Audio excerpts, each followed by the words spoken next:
Hi everybody, welcome back. Today we're going to be toning our paper with vine charcoal. This is actually willow charcoal. They're pretty much the same. I'll explain the differences in a minute. But I'm going to sand down this charcoal using my drywall sanding screen to create little piles of charcoal dust.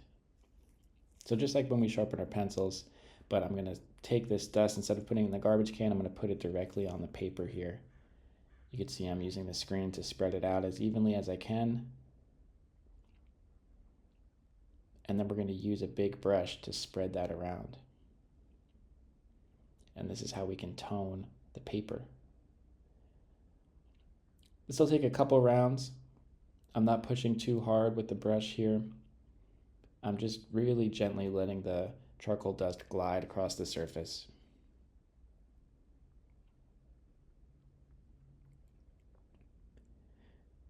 You can see it's a little hazy. It's not meant to make the paper black. I just want more of a light mid-tone. So I'm using that same stick of vine charcoal here. I'll do a couple layers. I want it to be pretty consistent and pretty even. You might get some really interesting textures, but we don't want it to be too distracting because we're going to be drawing into it. Kind of looks like space or something. So there's a little bit more charcoal on the paper now. I'm still using the brush really gently and just trying to spread it evenly and consistently. So willow charcoal, the sticks are a little bit thinner. They're a little bit softer than vine charcoal. The willow's coming from willow tree branches, and vine charcoal is coming from grapevines. So the vine charcoal is a little bit harder, but for the most part, they're both pretty soft. They're both really dusty, which makes them both really forgiving. So especially when we spread this dust around, you could almost, if you just blow across your paper, most of it will blow away. So I don't recommend doing this in a windy area. You can see it's getting a little bit more even now. Super smooth. And I'm going to use that same piece of charcoal that's now really sharp because I just sanded it. I'm using that same piece of charcoal to lay out my composition, looking at the lemons and the leaves. And this is a pretty intuitive, loose layout here. I'm not trying to get everything exact and perfect. I'm just taking what I like from the tree and leaving what's not as useful. You can see I just shifted that lemon over right there. And then I'm going to take my eraser and I'm going to draw in the light shapes. So the way the light is hitting the leaves and the lemons, I can draw with my eraser. This is what's useful about toning the paper, especially for a complex lighting situation like this. There's a lot of very tiny light and shadow shapes. Instead of only being able to draw shadows around the light shapes, I can draw light shapes around the shadows. So we can come at this from both directions of the value scale. Instead of starting out with a blank white piece of paper, when we tone our paper, we're starting off towards the middle of the value scale, and we can go in both directions, towards the shadow with more charcoal, but also towards the light with our eraser. And like I mentioned earlier, the vine charcoal is very, very forgiving. It's very dusty. It's really easy to erase and lift out, which makes it really good for starting a drawing because it moves around so easily. In the same way, it's hard to use vine charcoal to finish a drawing because it's so impermanent. So I'm going to use that big brush here. You can see I brushed away most of the lines that I drew, and I'm just left with the light shape. So if you squint, you can kind of see the shapes of the light and how they relate to the photo. Looks like a picture of space or something. So now I'm going to go back in with the charcoal again, using the stick of the willow charcoal or vine charcoal, whatever you have. And I'm just going to redraw everything that I drew earlier. It might be a little bit different, and that's okay. It's going to shift around. Every time I pass through this drawing, because I'm going to repeat this process a few times, every time I pass through, I'm making a lot of tiny little decisions about what to draw and what not to draw, where to put these objects, and how they all relate to each other as far as the composition goes. Line versus shape, shape versus form, positive and negative space. I'm using the eraser to find the negative space of the blue sky as much as the light shapes on the leaves and the lemons and the branches. So in a way, I'm using every single skill we've talked about this semester all at once. Thinking about line weight and the contour of these forms, thinking about composition like I just mentioned, and I'm thinking about the light source, the direction that the light is coming from. Last week we talked about gesture drawing. There's even a sense of gesture in this image as a whole, so I'm thinking about how my vision is getting led around the picture plane by the arrangement of these lines and shapes and lights and darks. So you can see I just shifted over those two lemons, so now these two light shapes have to go with it. That's part of what's fun about the vine charcoal. It's very easy to just pick up a piece and move it around. I'm using a smaller brush here to soften those light shapes from earlier.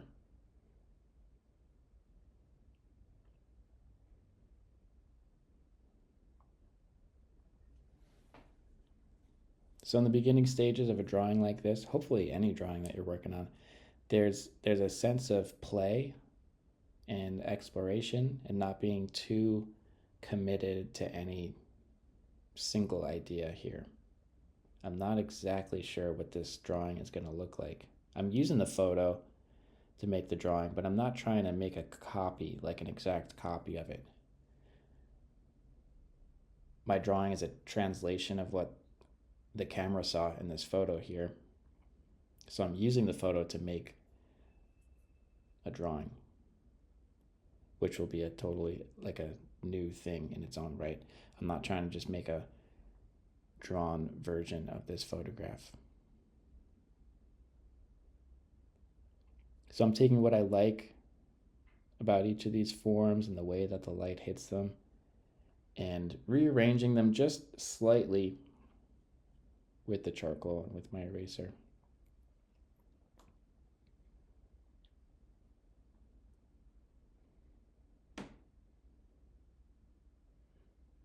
But those skills we've been practicing are still so useful. If you think about the way the light is hitting that lemon, we need to be very aware of the highlight being the closest part of that lemon to the light source, which is the sun. We can see the texture of the skin of the lemon as the form turns away from the light source into the form shadow. And we can also think about the cast shadow of the leaves on the lemons as well, and how all of those things relate, and how we can use them to compose our picture here and just communicate whatever it is we want to communicate.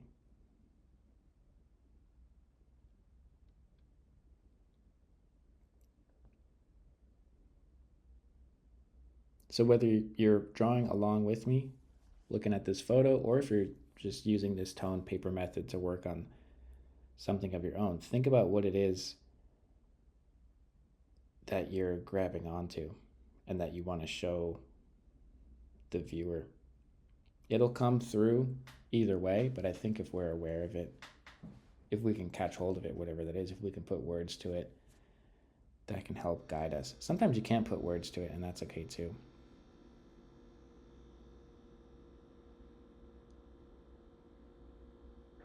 I think what I'm after here is what it feels like to stand in front of this lemon tree when the light hits it in this way. This lemon tree is in our front yard, so I see it every day, throughout the day, with different light, different shadow shapes. I've been meaning to draw it for a while. I'd like to paint it too.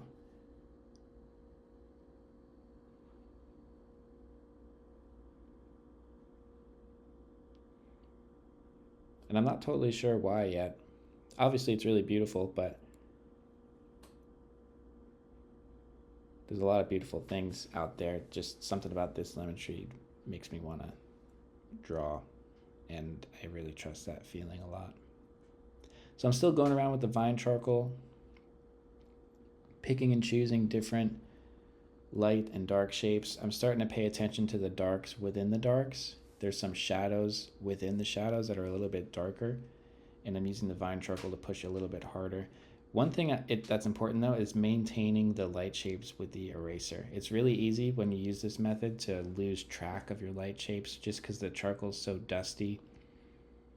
As it gets thrown around on the paper itself will just get hazy and dark, which is to our advantage to create that light midtone, but it's easy to just lose track of your light shapes. So your light shapes have to be sort of maintained with your eraser.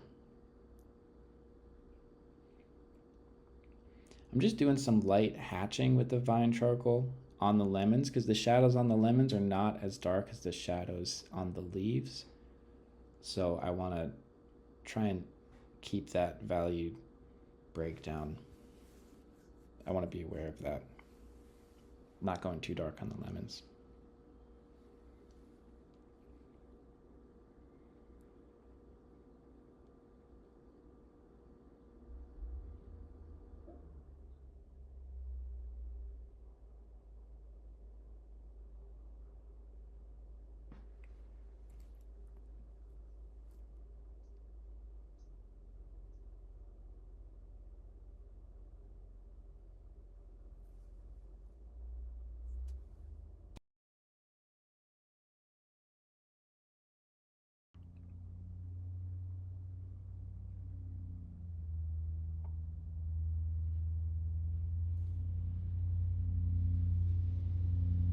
What's nice about this kind of image, this kind of drawing that we're making here, and the photo we're referencing, there's lots of wiggle room. It's a pretty flexible subject for drawing. So if you deviate from the photo, no one's gonna know. It's not like the goal is to be absolutely true to the photo. Remember, we're taking what's useful from the photo, we're leaving the rest. So we can use the photo to pay close attention to the lemons if they're a little bit more of a focal point and how the light is hitting them with cast shadows and form shadows and highlights. But in other areas, we can be pretty graphic and almost abstract, like I'm doing down here in this lower right corner. There's lots of shadow. I think that shadow balances out the composition with the light of the blue sky in the top left. So I'm just darkening all of that. With the vine charcoal and with the brush, I pushed the charcoal a little bit harder down there to get extra dark. Where here on the lemons, I want to be a little bit more sensitive to how light those shadows on the lemons actually are. It's really more of a mid-tone or a dark mid-tone versus the actual darks in the shadows of the leaves behind them. So that's something we want to pay attention to. But it goes back to that balance of being really specific about certain things and then being pretty vague and open-ended about others. It depends on what you want to pay attention to,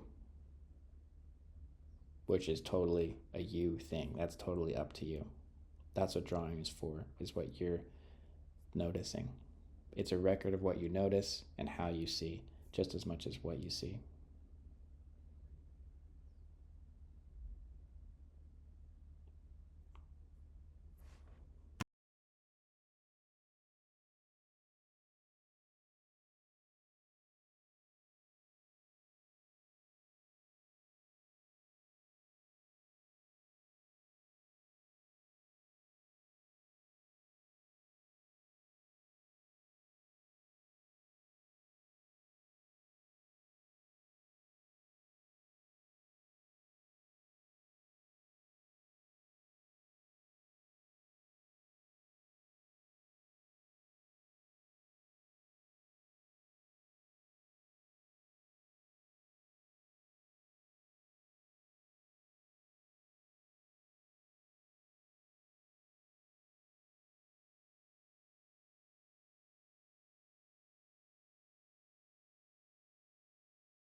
I'm using a different eraser here. This one's, it's not the kneaded eraser. This one's a little bit harder to try and pull out some of those really bright highlights. Like I mentioned earlier, it's hard to maintain the white of the paper, like our brightest value, with the more layers that we add here. So you might need a cleaner eraser if you need to get something really, really bright like that.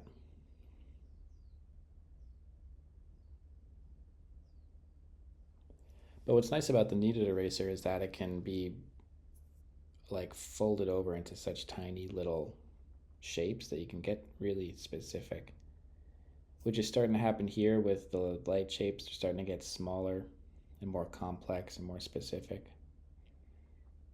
And now I'm starting to use my pencils.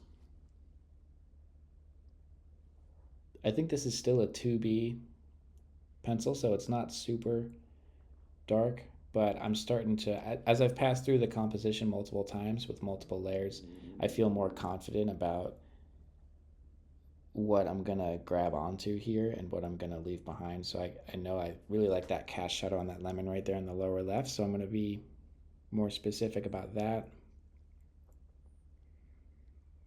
And I'm just gonna make my way through the drawing pretty quickly. It's easy for a drawing like this to get really, really sucked into one area and almost kind of stuck. We want to be truthful to what we're seeing and what we want to represent in our drawing. So we do want to look very closely, but at the same time, I'm moving around my composition pretty fast. Rather, I could spend a whole day in this lower left corner. But I think I kind of know, just as a habit, I know the longer I stay there, the more I'm going to start copying the photo and I'm thinking less about the big picture. So keep stepping back, looking at the big picture, how all the shapes relate to each other. There's this branch down here I really like. I think that helps kind of drive our attention back up from the bottom of the picture plane. It's like a really subtle curve.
So I'm using the pencil for this dark shape over here in the lower right corner.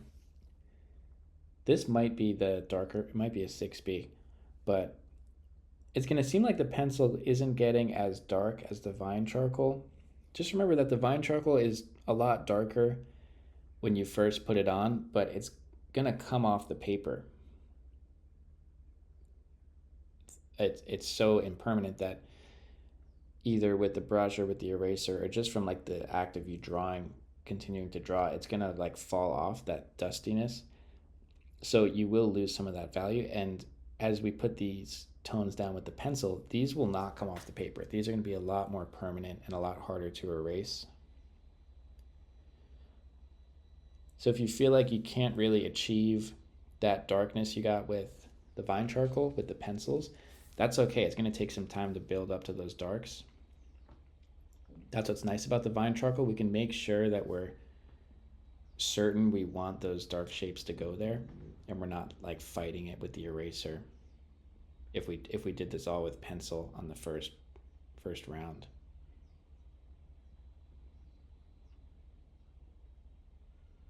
But at the same time, the brush is still softening a lot of it, even with the dark pencil marks. There's these tiny little razor sharp light shapes on that lower right lemon that I really like. So I have to keep going into those and pull those out. If you're using the kneaded eraser and you feel like it's kind of lost its edge a little bit and it's not really working anymore, make sure you're stretching it out and kind of reconfiguring the shape of the eraser, and that'll help keep it clean. The more you squish it around and fold it over itself, it kind of cleans itself. So you can see me doing that here. That's how you get those nice clean shapes.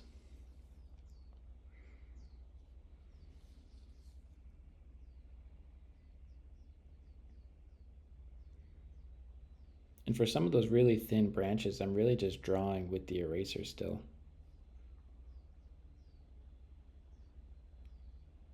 It'd be a lot harder to do that without toning the paper.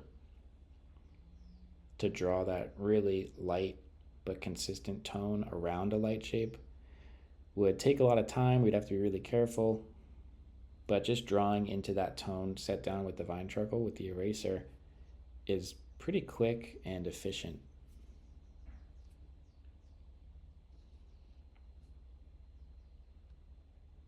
Not that drawing quickly is the goal. We're not here to rush anything, but drawing efficiently can be a really helpful tool.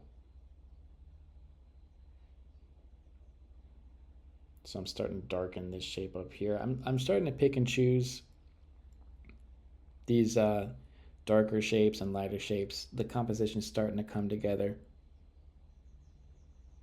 But remember, it's a balance of taking what's helpful from the photo and what I like from the photo and putting it where I think it needs to go.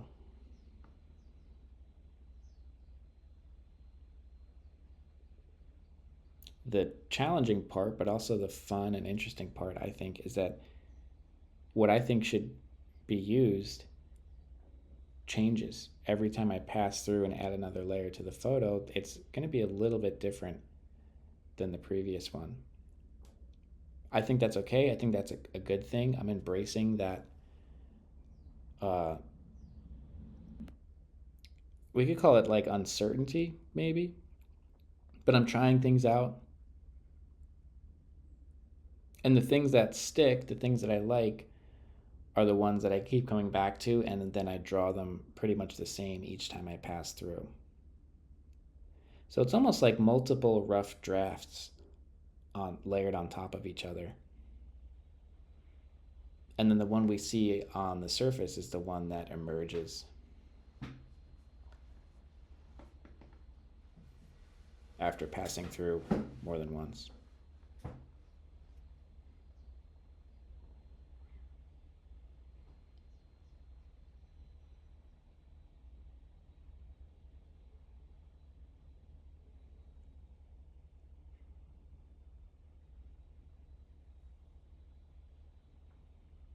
Not that this is the right way to draw or the wrong way to draw, but it's one way to draw, and it's not just copying the photo.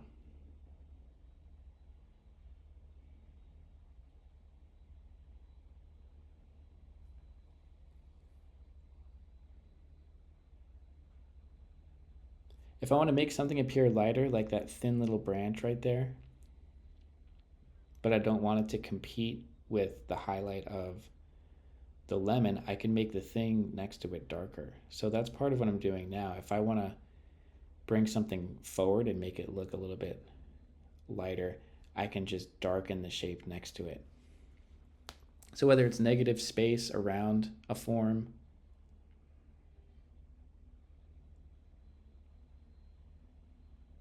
or maybe it's a different darker leaf in front of it, by darkening one thing, I'm lightening the thing next to it. And then similarly, if I make one thing lighter with the eraser, that kind of also makes the thing next to it appear darker. There is a really subtle overarching gradient to this. I think the top left corner, I'm going to keep everything pretty light since it's up near the sky. The lower right corner is a lot darker. So I'm going to reserve my darkest darks for down in the lower right. So even as I darken some of these forms in the top left and carving out some sharper edges, I'm going to use the brush to push them back just a little bit.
So using the darker pencils to go in and be really sure about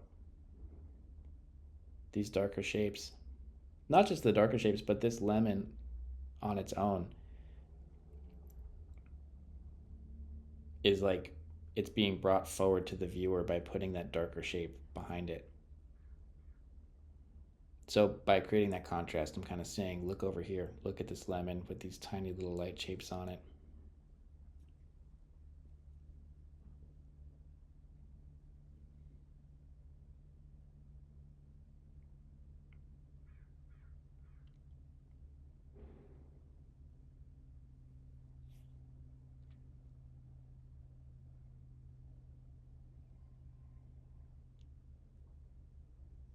So for the people following along on this specific photo reference,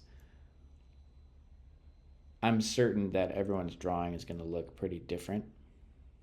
But what I think is even more interesting is if we each drew this more than once on our own, those drawings would also look different. That's what's part of the fun about passing through this multiple times with multiple layers. They're each a little bit different every time because we're different. We're seeing it differently. We're reacting to the photo, but we're also reacting to the drawing itself. I know that's something I keep mentioning the last few weeks, but we want to pay attention to the reference, whatever it is that we're looking at, whether it's a photo or something happening from direct observation right in front of us. We want to pay attention to that and be true to it, but we want to pay attention to our drawing as an object in its own right. We want to pay attention to what the drawing is telling us and where the drawing might want to go. So it's a conversation between all those different elements.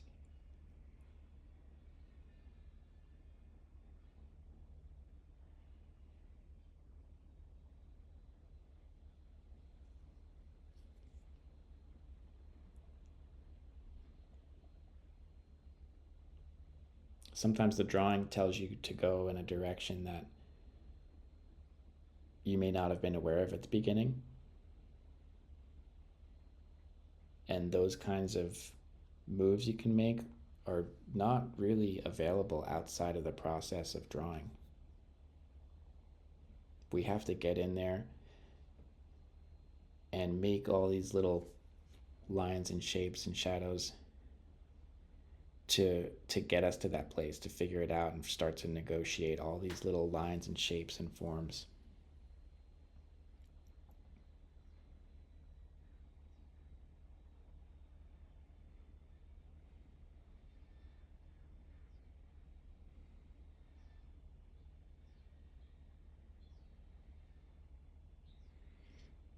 So we wouldn't have arrived here if we just copied the photo from the beginning. Now I'm using the black Conte pencil. This is the darkest pencil I have. Getting extra sharp and clear cut and dark.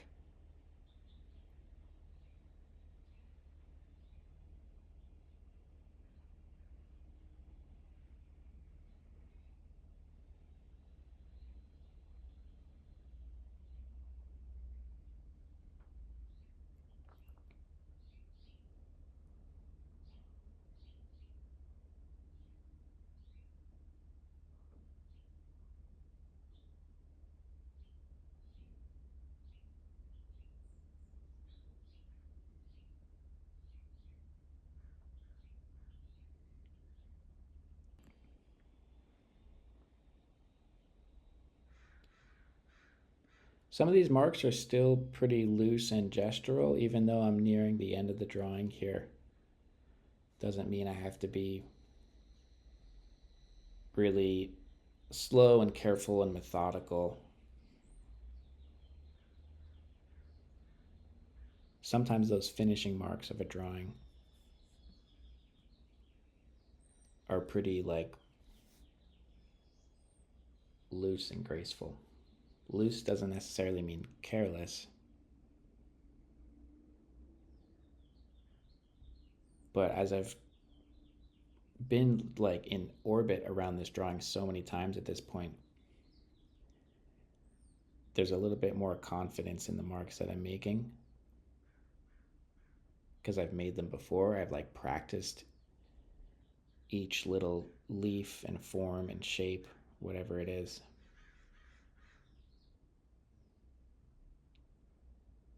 So there's a lot more trust in myself at this stage.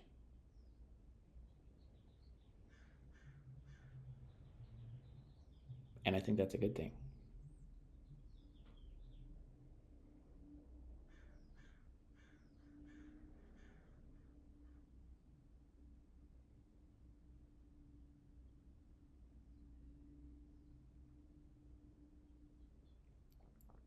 think the beginning of a drawing tends to be more like uncertain. So we're a little bit more careful, but we still want to balance that carefulness with our ability to play and explore. The end of a drawing is, I don't know if certain is the right word, but yeah, I think we could trust ourselves more.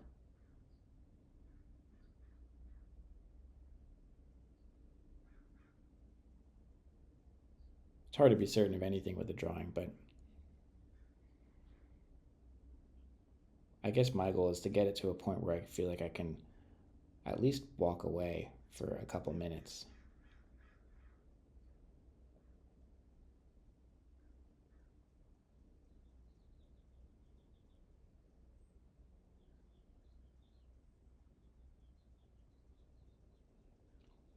And again, even at this stage in the drawing, I'm still trying to view this at least at an arm's length away.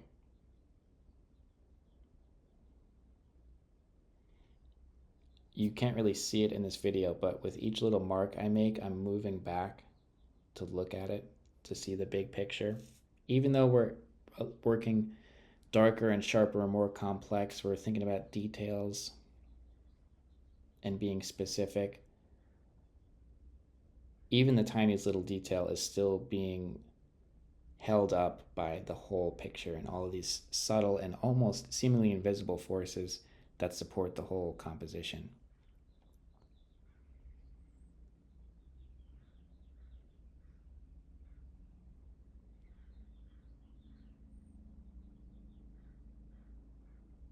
I think I was mentioning that when we spoke about composition, that like a book or a song or a movie it might really come down to like a handful of very small and specific moments, but it takes the whole movie to get to that stage. So think about that as you finish your drawing, as you start to carve out a couple of specific little details.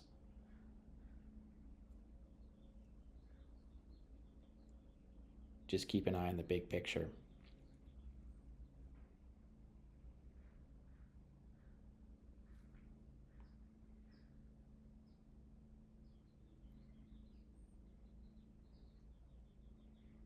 I like using the blue tape, especially for the vine charcoal. It feels almost like painting. It gives me really clean edges on the paper. But it also helps me pay really close attention to the composition as a whole and how all of these shapes relate to the frame of the picture plane. Rather than the drawing just being kind of a hazy cluster of things in the middle of the page that just kind of radiate out towards the edges. It's good to be aware of exactly where the edge of the frame is. Just want to be careful not to rip your paper as you peel off the blue tape.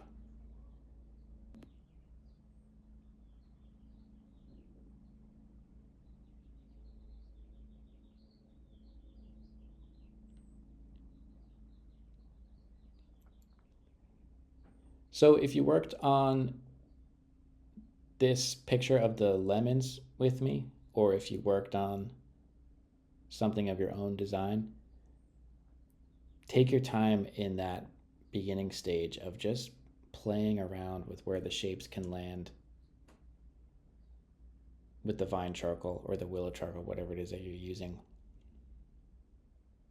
The impermanence of that charcoal and the flexibility you have with your composition is really, really useful just in putting everything in the right place. Rather than starting out with a blank piece of paper and a charcoal pencil and being kind of intimidated by making the wrong move, having toned paper with the vine charcoal allows you to really play around with lots of different ideas. So stay in that zone for as long as you can, really up until the point where you feel like the vine charcoal isn't really helping the drawing anymore because it keeps disappearing on you. That's when you can shift over to the pencils. So have fun with this. I hope you enjoy it. Message me with any questions you might have, and I'll see you next week.